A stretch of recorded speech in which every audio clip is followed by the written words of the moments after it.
Assalamu-alaikum. This is Adnan Afzal and welcome to all of you in the world of learning for earning. Dear viewers, today we will discuss about what is technical analysis and what is fundamental analysis. इस video में हम technical analysis और दूसरे number पे fundamental analysis की definition को देखेंगे और आखिर में इनकी इम्पोर्टेंस को देखेंगे कि फंडामेंटल एनालिसिस और टेक्निकल एनालिसिस क्यों ज़रूरी हैं और इन दोनों में से कौन सा एनालिसिस ज़्यादा इम्पॉर्टेंट है। आया टेक्निकल एनालिसिस इम्पॉर्टेंट है या फिर फंडामेंटल एनालिसिस इम्पॉर्टेंट है। हमें अपनी ट्रेडिंग को, हमें अपनी जो कारोबार का जो तरीका है स्टॉक मार्केट में, उसे बेहतर से बेहतर बनाने के लिए हमें कौन सा एनालिसिस अपनाना चाहिए। क्या हमें फंडामेंटल एनालिसिस को यूज़ करना चाहिए, क्या हमें टेक्निकल एनालिसिस को यूज़ करना चाहिए या फिर इन दोनों को यूज़ करना चाहिए। ये सारी बातें इंशाल्लाह इसी वीडियो में हम आपके साथ शेयर करेंगे और एंड में आप हमें ये बताइएगा कि आप अपनी ट्रेडिंग में पहले कौन सा एनालिसिस यूज़ करते थे और इस वीडियो को देखने के बाद आप कौन सा एनालिसिस यूज़ करेंगे। अच्छा, यहाँ पे वीडियो शुरू करने से पहले मैं आपको एक बात क्लियर कर दूं कि मैं जो भी आपके साथ स्टॉक मार्केट के रिलेटेड डाटा आपसे शेयर करता हूं, ये कहीं से मेरा घाड़ घूड़ के नहीं होता, ना ही मैं किसी और प्लेटफॉर्म से कॉपी करके आपके साथ शेयर करता हूं, बल्कि जो भी बातें मैं आपके साथ शेयर करता हूं या जो भी तरीके आपको बताता हूं, ये मैं पर्सनली खुद यूज करता हूं। ये जो टेक्निकल एनालिसिस और फंडामेंटल एनालिसिस पे मैं आज बात करने वाला हूं, ये भी मैं खुद पर्सनली मैं खुद यूज करता हूं और मैं कौन सा एनालिसिस यूज करता हूं ये भी मैं आपको बताऊंगा। और ये सारी बातें, जो प्रॉब्लम्स मैं एज ए बिगिनर मैंने फेस की थी, वो प्रॉब्लम आपको ना हो, इसीलिए उन प्रॉब्लम्स को विद सॉल्यूशन आपके साथ शेयर करता हूं, ताकि जो बंदा भी स्टॉक मार्केट में इन हो उसे कोई मसला ना हो स्टॉक मार्केट में ट्रेडिंग के लिए। तो जो लोग मेरे इस वीडियो को न्यू देख रहे हैं, तो उनसे गुजारिश है कि मेरे चैनल पे पहले आप प्रीवियस वीडियोस देखें, तभी आपको समझ आएगी कि हम बात किस चीज पे कर रहे हैं। तो चलिए वीडियो को स्टार्ट करते हैं, लेकिन वीडियो शुरू करने से पहले जो लोग भी, वही पुराना बात कि जो भी न्यू है चैनल को सब्सक्राइब कर लें और साथ ही घंटी के आइकन को भी थोड़ा सा हिला दें, ताकि मेरी तमाम अपडेट्स आपको टाइम टू टाइम मिलती रहे। So let's get start. पहले नंबर पे हम बात करेंगे फंडामेंटल एनालिसिस पे कि फंडामेंटल एनालिसिस होता क्या है।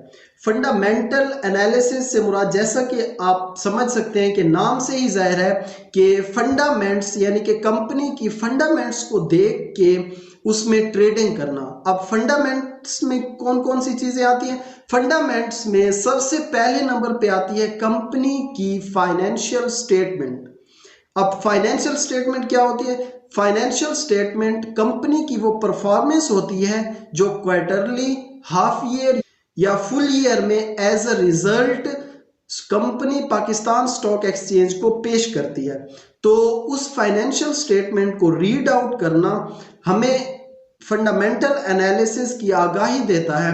तो इसके अलावा हमें कंपनी की actual worth, mode of business, progress, earning per share, debt to equity ratio और इस तरह की कंपनी की न्यूज़ेस, उसका जो लैंड है उसके एक्सपेंडिचर्स हैं, कंपनी की लायबिलिटीज को देखना, कंपनी की परफॉर्मेंस को देखना, कंपनी की फ्यूचर प्लानिंग को देखना, ये सारी बातें मिला के कुल टोटल फंडामेंटल एनालिसिस कहलाता है।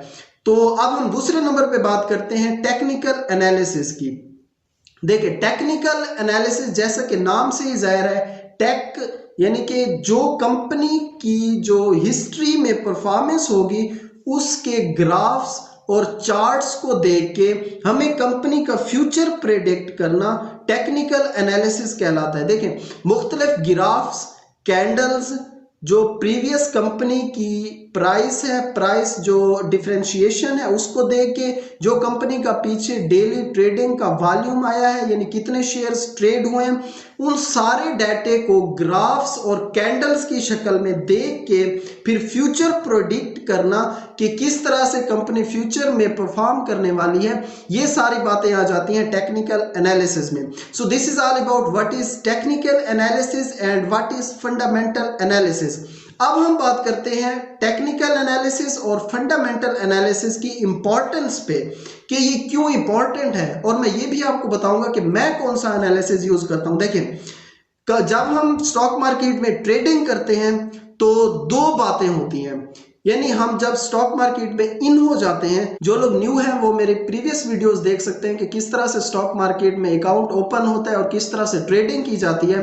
तो हम बात करते हैं जब हम स्टॉक मार्केट में अकाउंट ओपन करवा के इन हो जाते हैं, तो अब सवाल आता है what to buy and when to buy का, यानी हम कौन सा शेयर खरीदें और कब खरीदें। ये दो सवालात स्टॉक मार्केट में बहुत ही ज्यादा इंपॉर्टेंट है और हर बिगिनर के जहन में आते हैं जब वो स्टॉक मार्केट में इन हो जाता है।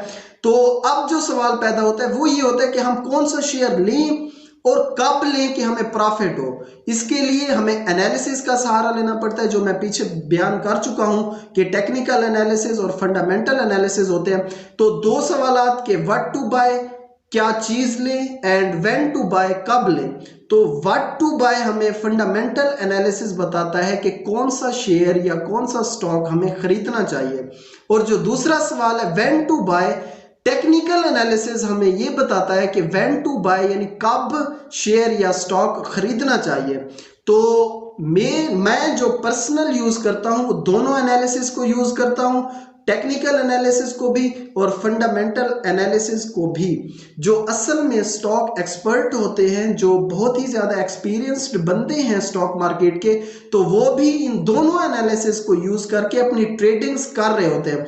तो अगर आप भी अपनी ट्रेडिंग्स को प्रॉफिटेबल यानी मोर से अगर मोर प्रॉफिटेबल बनाना चाहते हैं तो इन दोनों एनालिसिस को यूज किया करें, टेक्निकल एनालिसिस को भी और फंडामेंटल एनालिसिस को भी, क्योंकि ये दोनों एनालिसिस हमें बता रहे होते हैं कि शेयर कब खरीदना चाहिए और कौन सा शेयर खरीदना चाहिए।